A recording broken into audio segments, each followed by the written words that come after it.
क्या आपने कभी सोचा है कि एक इंसान जो कभी भारत के सबसे अमीर और ग्लैमरस लोगों में गिना जाता था, वो आज एक भगोड़ा अपराधी बन चुका है। आज हम बात कर रहे हैं विजय माल्या की, जिसे एक समय पर किंग ऑफ गुड टाइम्स कहा जाता था, लेकिन आज उसी का नाम 9,000 करोड़ के बैंक घोटाले से जुड़ा है। ये कहानी है शराब के कारोबार से शिखर तक पहुंचने वाले एक इंसान की, और फिर उसी के पतन की। 8 विजय माल्या का जन्म और प्रारंभिक जीवन।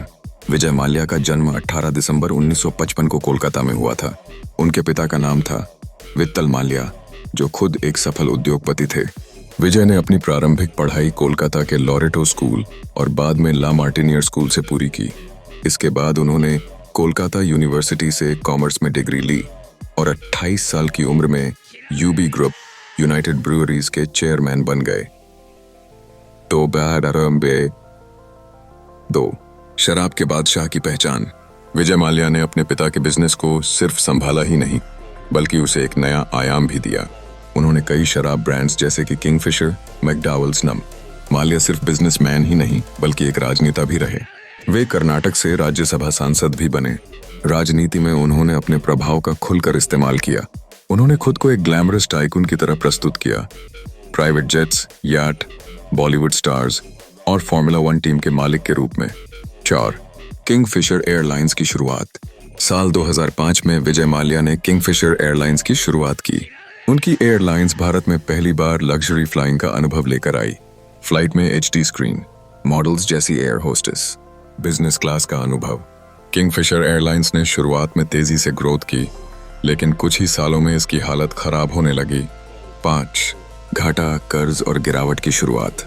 किंगफिशर एयरलाइंस ने लगातार नुकसान झेला।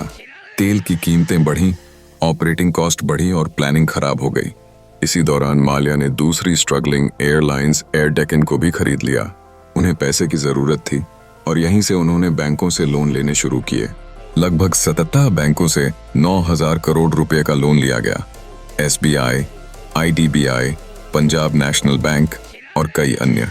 लेकिन न तो बिजनेस सुधरा, न ही पैसा वापस आया। 6 किंगफिशर का पतन और कर्मचारियों का दर्द। किंगफिशर एयरलाइंस ने धीरे धीरे अपने ऑपरेशंस बंद करने शुरू कर दिए। हजारों कर्मचारियों को सैलरी नहीं मिली, नौकरी से निकाला गया। लोगों ने सड़कों पर उतरकर प्रदर्शन किए, कईयों ने खुदकुशी तक कर ली, लेकिन माल्या ने कभी सामने आकर माफी नहीं मांगी। 7 बैंकों को धोखा और फर्जीवाड़ा। जांच में सामने आया कि माल्या ने फर्जी दस्तावेजों के आधार पर लोन लिया और पैसा बिजनेस की जगह विदेशी संपत्तियों, निजी याट, फैशन शो और IPL टीम पर खर्च किया। CBI, ED और अन्य एजेंसियों ने माल्या पर धोखाधड़ी और मनी लॉन्ड्रिंग का केस दर्ज किया। 8 भारत से भागना और भगोड़ा घोषित होना। 2017 में जब जांच तेज हुई, विजय माल्या भारत से लंदन भाग गए।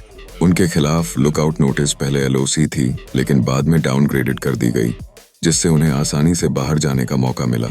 वहां से उन्होंने ट्विटर पर लिखा, I am not an absconder, लेकिन भारत सरकार ने उन्हें फ्यूजिटिव इकोनॉमिक ऑफेंडर घोषित कर दिया।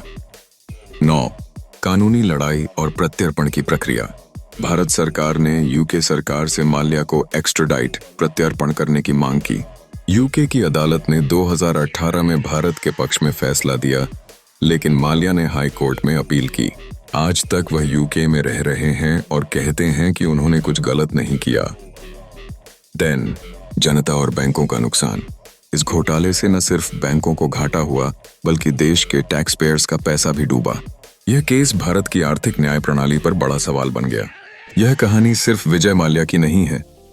यह कहानी है एक ऐसे सिस्टम की जहां पावरफुल लोग आसानी से देश छोड़कर चले जाते हैं। 11 माल्या की लाइफस्टाइल। आज भी आलीशान। आज भी माल्या UK में करोड़ों की संपत्ति में रहते हैं। उनके पास महंगी गाड़ियां, लंदन में बंगला, पार्टीज और हाई प्रोफाइल लाइफ। और भारत की न्याय प्रणाली अभी भी उन्हें वापस लाने में संघर्ष कर रही है। 12 जनता के लिए सबक। क्या हमारा सिस्टम सिर्फ आम लोगों के लिए सख्त है? क्या बड़े लोग कानून से ऊपर हैं? अगर विजय माल्या जैसे लोग सजा से बच सकते हैं, तो फिर न्याय कहाँ है? विजय माल्या की कहानी एक ऐसे इंसान की है जिसने अपने टैलेंट से बिजनेस की दुनिया में बड़ा नाम कमाया, लेकिन लालच, दिखावे और गैर जिम्मेदाराना फैसलों ने उसे भगोड़ा बना दिया। वो इंसान जिसने गुड टाइम्स का वादा किया था, आज अपने सबसे बैड टाइम्स से गुजर रहा है। अगर आपको ये वीडियो जानकारीपूर्ण और जागरूक करने वाला लगा हो तो इस वीडियो को लाइक करें, अपने दोस्तों और परिवार के साथ शेयर करें। ऐसे ही सच्ची और इम्पैक्टफुल कहानियों के लिए चैनल को सब्सक्राइब जरूर कीजिएगा। जरूरत है।